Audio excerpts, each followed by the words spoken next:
और next topic is about meiosis.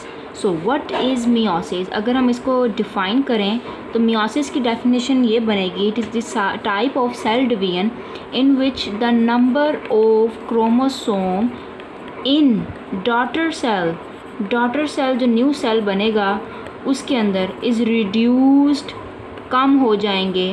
कितने कम हो जाएंगे? टू हाफ, आधे हो जाएंगे। कितने कम हो जाएंगे? हाफ हो जाएंगे as compared to parent cell.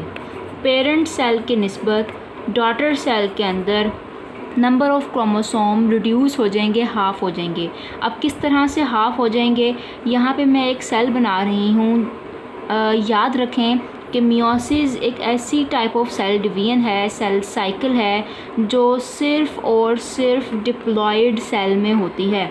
हमने माइटोसिस देखा जो डिप्लॉयड और हैप्लॉयड दोनों टाइप ऑफ सेल्स में हो रही थी।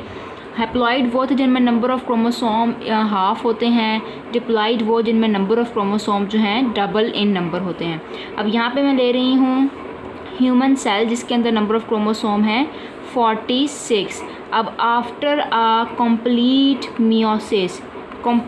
मियोसिस के बाद अब जो हमारे पास दो सेल बनेंगे उनको हम कहेंगे डॉटर सेल। ये जो डॉटर सेल हैं इनके अंदर नंबर ऑफ़ क्रोमोसोम 46 नहीं रहेंगे जैसा कि माइटोसिस में हुआ था। अगर माइटोसिस डिप्लॉयड सेल में हो रही है तो 46 chromosome after mitosis 46 daughter cell में जो है डिवाइड हो जाएंगे। अगर हैप्लॉयड सेल में है 23 हैं क्रोमोसोम तो 23 के 23 ही रहेंगे। लेकिन मियोसिस जो है हमेशा ये डिप्लॉयड सेल में होती है जिसमें नंबर ऑफ़ क्रोमोसोम जो हैं डबल इन नंबर होते हैं। ये डिप्लॉयड सेल कौन कौन से हैं हमारी बॉडी में? जर्म सेल, वो सेल जो हमारी रिप्रोडक्शन में इन्वॉल्व होते हैं। एनिमल्स के अंदर ये मियोसिस का प्रोसेस जो है कब होता है, कहाँ होता है? गैमेट फॉर्मेशन के दौरान, गैमेट्स फॉर्मेशन के दौरान। गैमेट से मुराद है यहाँ पर एग एंड स्पर्म फॉर्मेशन के दौरान मियोसिस का प्रोसेस होता है। जबकि प्लांट सेल के अंदर डिप्लॉयड सेल कौन सा है जहाँ पर मियोसिस होगी? ड्यूरिंग स्पोर फॉर्मेशन के प्रोसेस में। स्पोर फॉर्मेशन का जो प्रोसेस हो रहा होता है यानी कि स्पोर मदर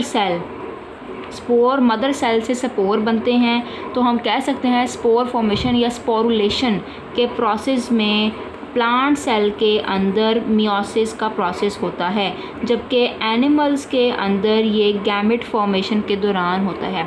तो यहाँ पे हमारे पास एक सेल है डिप्लॉयड सेल। एनिमल का मैंने सेल लिया है 46 नंबर ऑफ़ क्रोमोसोम जिसमें मौजूद है। अब इसमें होगी मियोसिस। कंप्लीट मियोसिस के बाद नंबर ऑफ़ क्रोमोसोम हमें मालूम है कि क्या हो जाते हैं? रिड्यूस हो जाते हैं। कितने रिड्यूस होते हैं? हाफ। अब 46 का हाफ क्या होगा? 23 एक सेल के अंदर डॉटर सेल और 23 नंबर ऑफ़ क्रोमोसोम दूसरे डॉटर सेल के अंदर शिफ्ट हो जाएंगे, चले जाएंगे। तो इससे हमें यह पता चल गया कि मियोसिस एक ऐसा प्रोसेस है जिसमें number of chromosome daughter cell के अंदर रिड्यूस हो जाते हैं। ये जो हमारे पास मियोसिस है, unlike mitosis, it is further divided into two broad phases जी इसकी कौन कौन सी हैं? पहली फ़ेज़ है meiosis 1 and second phase is the meiosis 2। यानी कि ये मियोसिस 1 एंड मियोसिस 2 दोनों के कंप्लीट हो जाने से कंप्लीट मियोसिस का प्रोसेस पूरा हो जाता है। तो ये मियोसिस 1 में क्या है, मियोसिस 2 में क्या है? मियोसिस 1 में बिल्कुल ऐसे पहले कैरियोकाइनेसिस होगी, फिर साइटोकाइनेसिस। इसमें भी मियोसिस 2 में भी कैरियोकाइनेसिस एंड साइटोकाइनेसिस। तो मियोसिस 1 की कैरियोकाइनेसिस में वही स्टेप्स होंगे जो हमारे पास माइटोसिस में थे। Prophase, then metaphase, second anaphase and then telophase. तो अब फ़र्क जो हमने याद रखना है इन दोनों में, इसी तरह हमारे पास मियोसिस 2 में भी यही सारी चीज़ें होंगी, यही नाम होंगे एग्जैक्टली इसके कैरियोकाइनेसिस में। लेकिन डिफरेंस जो हमने इनके नाम के साथ याद रखना है वो हमारे पास ये मौजूद है, मियोसिस 1, मियोसिस 2। अब इस मियोसिस 1 के कैरियोकाइनेसिस में होने वाले चारों स्टेप्स के साथ हमने प्रोफेज 1, एनाफेज 1, मेटाफेज 1, टीलोफेज 1 लगा देना है। मियोसिस 2 के प्रोसेस में जो कैरियोकाइनेसिस के 4 स्टेप्स हैं हमारे पास, इसके हर स्टेप के साथ प्रोफेज के साथ 2 का वर्ड लग जाएगा, मेटा के साथ 2 लग जाएगा, एना के साथ 2, टीलो के साथ 2, प्रोफेज 2, मेटाफेज 2, एनाफेज 2, टीलोफेज 2। तो अब मियोसिस 1 जो है इसको हम एक और नाम भी देते हैं, it is the true reduction phase. Reduction phase है ये, वो मियोसिस की फ़ेज़ है जिसमें नंबर ऑफ़ क्रोमोसोम हाफ हो जाते हैं। जबकि मियोसिस 2 जो है इसका दूसरा नाम हम कहते हैं, it is just like mitosis. Mitosis की तरह ये होती है, यानी कि जैसे माइटोसिस में नंबर ऑफ़ क्रोमोसोम वैसे के वैसे ही उतने के उतने ही रह रहे थे, मियोसिस 2 में भी वैसे के वैसे ही रहेंगे। जबकि मियोसिस 1 एक ऐसा प्रोसेस है जिसमें एक सेल के अंदर, यहाँ पे मैं अब एक सेल बना रही हूँ, ये हमारे पास 46 हैं। पहला मियोसिस 1 का प्रोसेस होगा, मियोसिस 1, तो हमारे पास ये बन जाएंगे 2 सेल और इसमें नंबर ऑफ़ क्रोमोसोम 23 बन जाएंगे। ये है हमारे पास डिप्लॉइड सेल, तो ये क्या बन गए हैं, हैप्लॉइड। इनमें नंबर ऑफ़ क्रोमोसोम क्या हो गए, हाफ हो गए हैं। आफ्टर मियोसिस 2 जो हमारे पास अब 1 से 2 बनेंगे, ये हमारे पास टोटल 4 डॉटर सेल आ गए हैं। नंबर ऑफ़ क्रोमोसोम जो हैं उतने के उतने ही रहेंगे। ये देखें बिल्कुल ऐसे जैसे माइटोसिस में होता है, number of chromosome remain same. Meiosis 1 में क्या हो रहे हैं, हाफ हो रहे हैं, 46 का हाफ, 23 से 23 सेम नंबर ऑफ़ क्रोमोसोम रह रहे हैं। तो meiosis 1 and meiosis 2 collectively is known as meiosis complete cycle that has further division as meiosis 1 and meiosis 2। तो इसको पूरे प्रोसेस को हम मियोसिस कहते हैं। मियोसिस के कैरियोकाइनेसिस में हम प्रोफेज मियोसिस 1 में अगर प्रोफेज, एनाफेज, मेटाफेज, एनाफेज को अगर देखें तो उसको स्टडी करने से पहले कुछ इंपॉर्टेंट बातें हमें माइंड में याद रखनी हैं।